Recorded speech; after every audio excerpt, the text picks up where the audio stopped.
إن الحمد لله نحمده ونستعينه ونستغفره ونعوذ بالله من شرور أنفسنا ومن سيئات أعمالنا.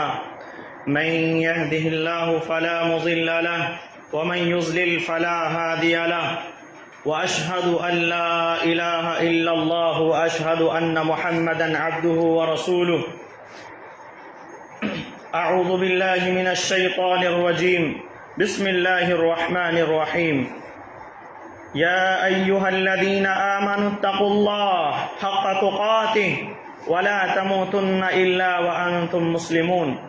يا أيها الناس اتقوا ربكم الذي خلقكم من نفس واحدة وخلق منها زوجها وبث منهما رجالا كثيرا ونساء، واتقوا الله الذي تساءلون به والأرحام إن الله كان عليكم رقيبا. يا أيها الذين آمنوا اتقوا الله وقولوا قولا سديدا يصلح لكم أعمالكم ويغفر لكم ذنوبكم، ومن يطع الله ورسوله فقد فاز فوزا عظيما. أما بعد، فإن خير الحديث كتاب الله، وخير الهدي هدي محمد صلى الله عليه وسلم، وشر الأمور محدثاتها، وكل محدثة بدعة، وكل بدعة ضلالة، وكل ضلالة في النار. أعوذ بالله من الشيطان الرجيم. بسم الله الرحمن الرحيم. قل من يرزقكم من السماء والأرض أم من يملك السمع والأبصار ومن يخرج الحي من الميت ويخرج الميت من الحي ومن يدبر الأمر فسيقولون الله فقل أفلا تتقون.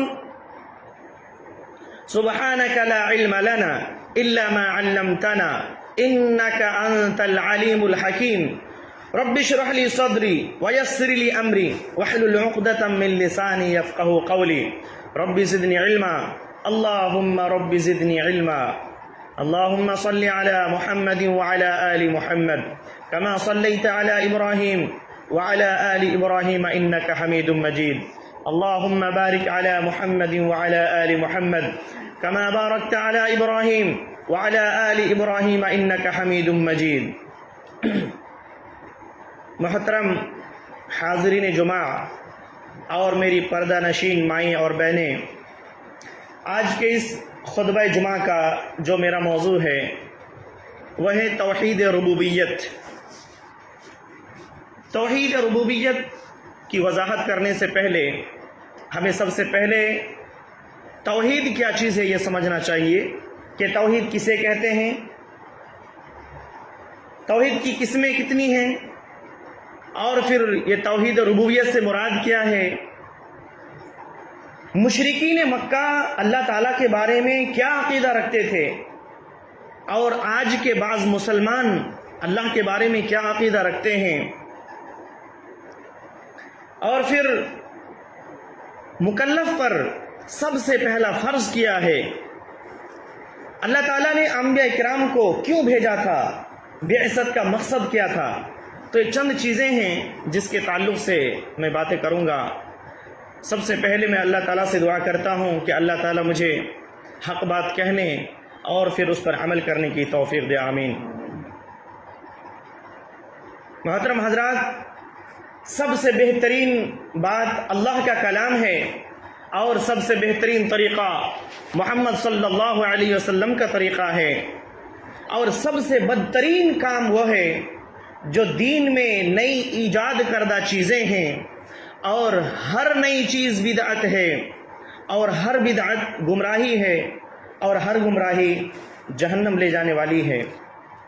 محترم حضرات، توحید کسے کہتے ہیں، اس کا انتہائی مختصر الفاظ میں جسے شیخ محمد بن عبد الوہاب رحمۃ اللہ علیہ نے توحید کی ڈیفینیشن بیان کی ہے کہ التوحید هو افراد اللہ سبحانہ وتعالی بالعبادہ. توحید اکیلے اللہ سبحانہ وتعالی کی عبادت کرنے کا نام ہے. کتنا آسان ہے نا. توحید کسے کہتے ہیں؟ اکیلے اللہ سبحانہ وتعالی کی عبادت کرنے کا نام کیا ہے؟ توحید ہے. اور توحید کی 3 قسمیں ہیں، یاد رکھیں 3 قسمیں ہیں. پہلی قسم کیا ہے؟ توحید ربوبیت. دوسری قسم توحید الوہیت. اور تیسری قسم توحید اسماء و صفات. توحید الوہیت کو توحید العبادہ بھی کہتے ہیں.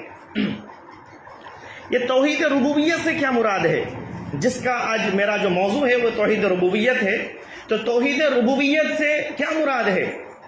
توحید ربوبیت سے مراد یہ ہے کہ اللہ تعالیٰ کو اس کے تمام افعال میں اکیلا اور تنہا مانا جائے. یعنی تمام کائنات کا اللہ تعالیٰ اکیلا، اللہ تعالیٰ پوری کائنات کا پیدا کرنے والا اور بادشاہ ہے، اور تمام مخلوقات کو روزی دینے والا ہے، اور پوری کائنات کے نظام کو چلانے والا ہے. پوری کائنات کا جو سسٹم ہے اس کو چلانے والا ہے، اور وہ تدبیر کرنے والا ہے. یعنی حاجت روا، مشکل کشا، داتا وہی ہے، زندگی اور موت کا مالک وہی ہے، نفع نقصان کا مالک وہی ہے. اسے کہتے ہیں توحید ربوبیت. اور آسان لفظ میں توحید ربوبیت کیا ہے؟ اکیلے اللہ تعالیٰ کو پیدا کرنے والا، روزی دینے والا، نفع و نقصان پہنچانے والا اور تدبیر کرنے والا مانا جائے. یہ کیا ہے؟ توحید ربوبیت ہے. جانتے ہیں مشرکین مکہ کا کیا عقیدہ تھا اللہ تعالیٰ کے بارے میں؟ اللہ تعالیٰ کے بارے میں مشرکین مکہ کیا عقیدہ رکھتے تھے؟ یہی توحید ربوبیت کا عقیدہ تھا ان کا. وہ ان تمام چیزوں پر یقین رکھتے تھے. وہ اس بات کو تسلیم کرتے تھے کہ اکیلا اللہ تعالیٰ پوری کائنات کو پیدا کرنے والا ہے، تمام مخلوقات کو روزی دینے والا ہے، نفع و نقصان پہنچانے والا ہے، زندگی اور موت اسی کے ہاتھ میں ہے، اور وہی تدبیر کرنے والا ہے. حاجت روا، مشکل کشا، داتا، غوث اعظم صرف اللہ تعالیٰ ہے. اللہ اکبر. مشرکین کا یہ عقیدہ تھا. اللہ تعالیٰ سورہ یونس میں اس کی گواہی دیتا ہے، قل من یرزقکم من السماء والارض ام من یملک السمع والابصار ومن یخرج الحی من المیت وَيُخْرِجُ الْمَيِّتَ مِنَ الْحَيِّ وَمَن يُدَبِّرُ الْأَمْرَ فَسَيَقُولُونَ اللَّهُ فَقُلْ أَفَلَا تَتَّقُونَ. اللہ نے فرمایا کہ محمد صلی اللہ علیہ وسلم ان سے پوچھئے کہ آسمان و زمین سے تمہیں کون روزی دیتا ہے؟ آسمان و زمین سے تمہیں کون روزی دیتا ہے؟ تمہاری سماعت اور بصارت کا مالک کون ہے؟ یعنی کان اور آنکھوں کے مالک کون ہے؟ اور زندہ سے مردہ اور مردے سے زندہ کو کون نکالتا ہے؟ اور تمام کاموں کو کون تدبیر کرتا ہے؟ تو ضرور کہے گا اللہ تعالیٰ. اے نبی آپ کہہ دیں کہ پھر تم ڈرتے کیوں نہیں ہو جب تم جانتے ہو کہ پوری کائنات کا پیدا کرنے والا وہی ہے، روزی دینے والا وہی ہے، تدبیر کرنے والا وہی ہے، تو پھر اس سے ڈرتے کیوں نہیں ہو؟ اس کی عبادت کیوں نہیں کرتے ہو؟ جس رب کو تم نے مانا کہ وہ رب ہے وہی تو تمہارا معبود ہے، اس سے تمہیں ڈرنا چاہیے، اسی کی عبادت کرنی چاہیے، لیکن تم ایسا کیوں نہیں کرتے؟ سبحان اللہ. وَلَئِن سَأَلْتَهُم مَّنْ خَلَقَ السَّمَاوَاتِ وَالْأَرْضِ وَسَخَّرَ الشَّمْسَ وَالْقَمَرَ لَيَقُولُنَّ اللَّهُ فَأَنَّىٰ يُؤْفَكُونَ. آپ ان سے پوچھیں، ان مشرکوں سے پوچھیں کہ آسمان و زمین کا پیدا کرنے والا کون ہے؟ سورج اور چاند کو مسخر کون کرتا ہے؟ تو وہ کہیں گے اللہ تعالیٰ ہی ہے. تو پھر فَأَنَّىٰ يُؤْفَكُونَ. پھر یہ کدھر پلٹے جا رہے ہیں، کدھر پھرے جا رہے ہیں؟ پھر اللہ کی اس معبود کی عبادت کیوں نہیں کرتے؟ لا تسجدوا للشمس ولا للقمر واسجدوا للہ الذی خلقہن ان کنتم ایہ تعبدون. کہ تم نہ سورج کی عبادت کرو نہ چاند کی عبادت کرو، اگر تمہیں عبادت کرنی ہے تو اس کی کرو جس نے ان تمام چیزوں کو پیدا کیا ہے، تو وہی تو تمہارا معبود ہے. اللہ اکبر. جانتے ہیں مشرکین نا انتہائی پریشانی اور مشکلات سے جب دوچار ہوتے، انہیں جب موت نظر آنے لگتی، مصائب سے جب گھر جاتے، تو اللہ تعالیٰ ہی سے مدد طلب کرتے، خالصتاً اللہ سے مدد طلب کرتے۔ اللہ تعالیٰ نے سورہ انعام میں اس کا تذکرہ فرمایا ہے، قل من ينجيكم من ظلمات البر والبحر تدعونه تضرعا وخفيا لئن انجانا من هذه لنكونن من الشاكرين قل الله ينجيكم منها ومن كل كرب ثم انتم تشركون۔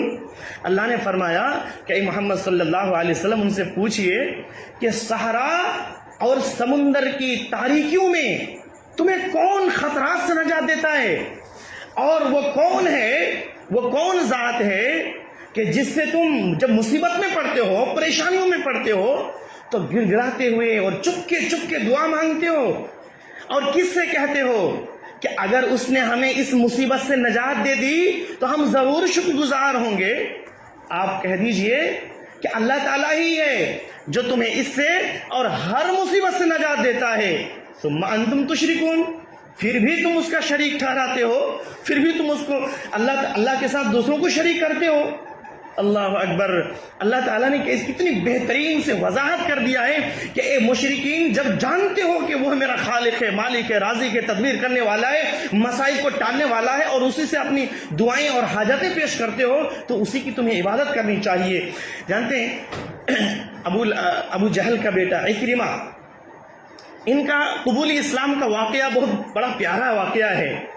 یہ اکرمہ ابو جہل کا بیٹا ہے، اسلام قبول کرنے سے پہلے وہ اپنے باپ کے نقش قدم پہ چلتے تھے، مسلمانوں کو انتہائی پریشان کرتے تھے، ظلم و ستم کرتے تھے مسلمانوں کے ساتھ۔ لیکن جب مکہ فتح ہوا تو وہ اس ڈر سے وہاں سے نکل بھاگا اور کہ کہیں وہ پکڑ نہ لے، اور کشتی پر اس ڈر سے سوار ہو گیا کہ وہ ملک حبشہ چلا جائے۔ سنن نسائی میں یہ حدیث موجود ہے، جب کشتی میں سوار ہوا اور کشتی جب چلنے لگی تو انتہائی تیز و تند ہواؤں کی وجہ سے کشتی ڈگمگانے لگی، اور قریب حالت انتہائی نازک تھی اس وقت، اور قریب تھا کہ کشتی الٹ جائے۔ تو جو ملاح تھے، کشتی چلانے والے تھے، وہ کہنے لگے اخلصوا لربکم الدعاء، دیکھو ابھی خالصتاً اللہ تعالیٰ کو پکارو، فإن آلہتکم لا تغنی عنی شیئا ہاہنا، کیونکہ جو تمہارے معبود ہیں، جس کی تم پوجا کرتے ہو، جس کی تم عبادت کرتے ہو، یہاں کچھ کام آنے والے نہیں ہیں، تمہیں فائدہ پہنچانے والے نہیں ہیں، اس لیے تم خالصتاً اللہ کو پکارو، اللہ سے مدد طلب کرو۔ جیسے ہی یہ آواز اکرمہ بن ابی جہل کے کانوں میں ٹکراتی ہے، وہ کہنے لگتا ہے واللہ لئن لم ینجنی من البر الا الاخلاص، کہ اللہ کی قسم اگر خالصتاً اللہ کے علاوہ ہمیں کوئی نجات نہیں دے سکتا، یعنی اس سمندر سے ہمیں کوئی بچا نہیں سکتا سوائے اللہ کے، تو خشکی میں بھی اللہ کے سوا ہمیں کوئی نہیں بچا سکتا۔ اور پھر انہوں نے یہ عہد کیا کہ اللہ مجھ پر یہ عہد ہے کہ مجھے اگر نجات مل گئی اور میں صحیح سلامت یہاں سے نکل گیا تو میں نبی رحمت صلی اللہ علیہ وسلم کے پاس جاؤں گا اور اپنا ہاتھ ان کے ہاتھ پر رکھوں گا، اور پھر میں نبی رحمت صلی اللہ علیہ وسلم کو بہت زیادہ معاف کرنے والا اور احسان کرنے والا پاؤں گا، رؤوف الرحیم پاؤں گا۔ سبحان اللہ۔ پھر وہ وہاں سے صحیح سلامت نکل جاتے ہیں، اور پھر نبی رحمت صلی اللہ علیہ وسلم کے پاس آتے ہیں، آ کر پھر اسلام قبول کرتے ہیں۔ سبحان اللہ۔ میرے بھائیوں، یہ کن کی حالت ہے؟ یہ مشرکین کی حالت ہے کہ جب وہ پریشانیوں میں گھر جاتے، مصائب اور آلام میں پڑ جاتے، اور انہیں چاروں طرف موت ہی دکھائی لگنے لگتی، تو وہ اللہ تعالیٰ ہی کو پکارتے تھے، اللہ ہی سے مدد طلب کرتے تھے کہ اب اس مصیبت سے نجات دینے والا صرف اللہ تعالیٰ ہے، اس لیے اللہ تعالیٰ ہی کو پکارنے لگتے تھے۔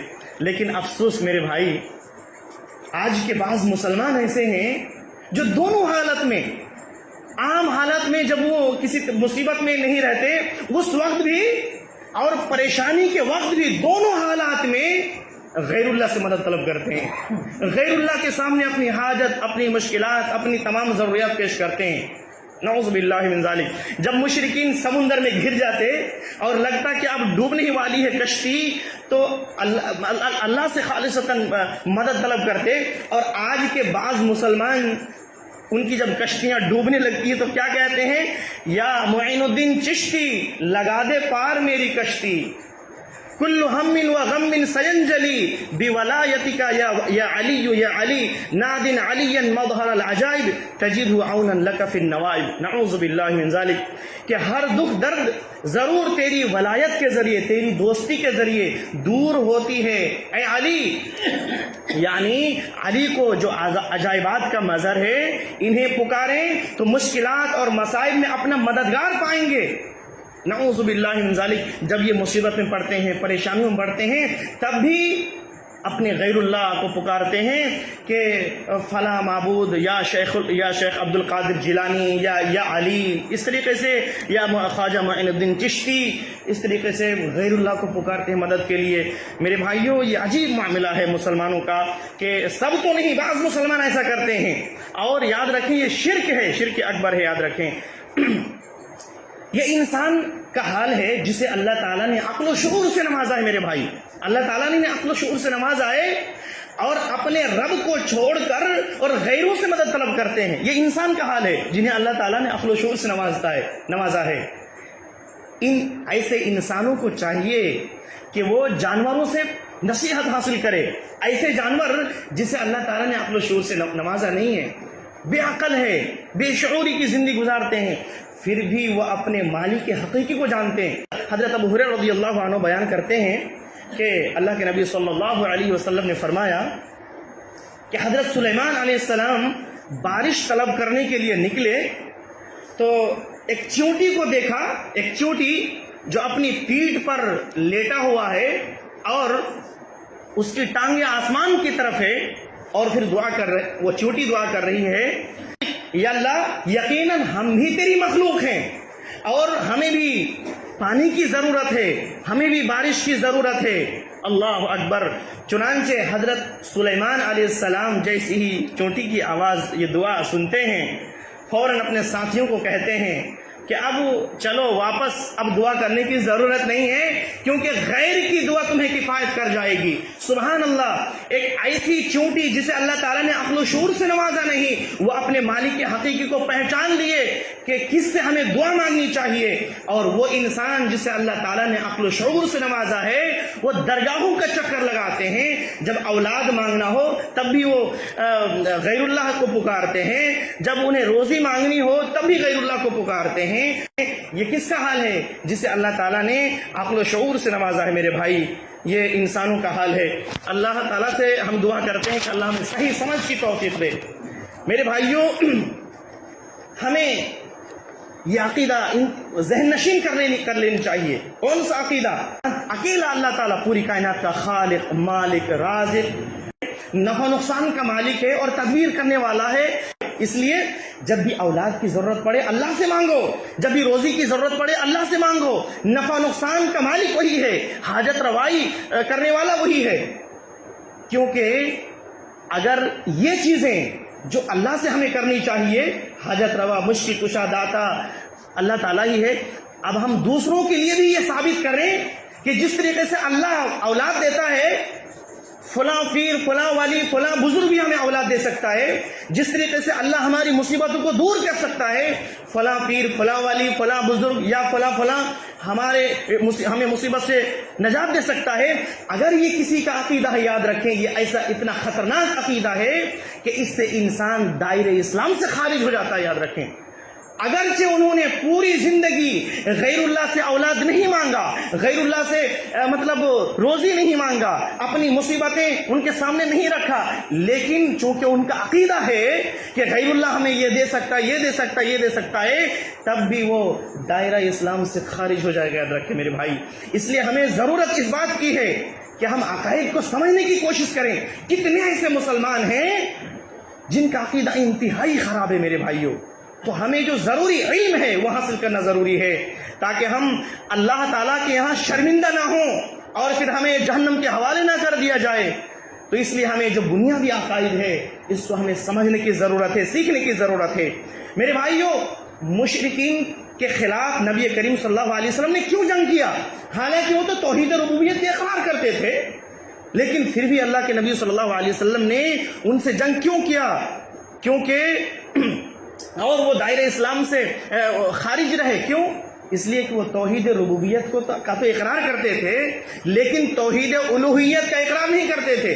حالانکہ جو تمہارا رب ہے وہی تمہاری معبود ہے، اور قرآن نے اسی بات کی طرف دعوت دی ہے سورہ بقرہ میں، یا ایھا الناس اعبدوا ربکم الذی خلقکم والذین من قبلکم لعلکم تتقون، کہ اے لوگو اعبدوا ربکم، کس کی عبادت کرو؟ اپنے رب کی عبادت کرو، جس رب کو تم مانتے ہو اور جانتے ہو کہ وہی ہمارا رب ہے، جس نے ہمیں پیدا کیا، روزی دیتا ہے، نفع نقصان کا مالک ہے، مشکل کشا، حاجت روا ہے۔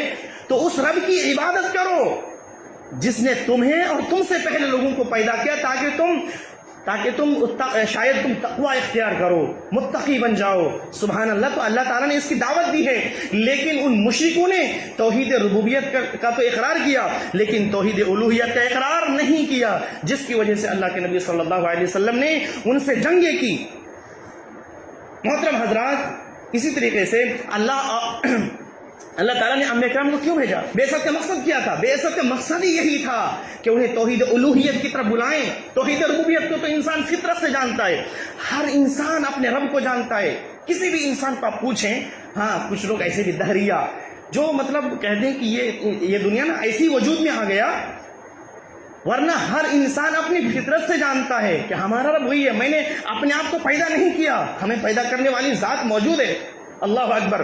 تو ہر انسان اپنی فطرت سے اپنے رب کو جانتا ہے۔ تو انبیاء کرام کی بعثت کا جو اصل مقصد ہے وہ اس بات کی طرف دعوت دینا ہے کہ جس رب کو تم فطرت سے جانتے ہو اسی رب کی عبادت کرو۔ چنانچہ اللہ کے نبی صلی اللہ علیہ وسلم نے کفار مکہ کو کس بات کی طرف دعوت دیا؟ جو مشرکین تھے، آپ صلی اللہ علیہ وسلم نے فرمایا قولوا لا الہ الا اللہ تفلحوا، لوگوں لا الہ الا اللہ کہہ دو کہ اللہ کے علاوہ کوئی معبود برحق نہیں، تم کامیاب ہو جاؤ گے۔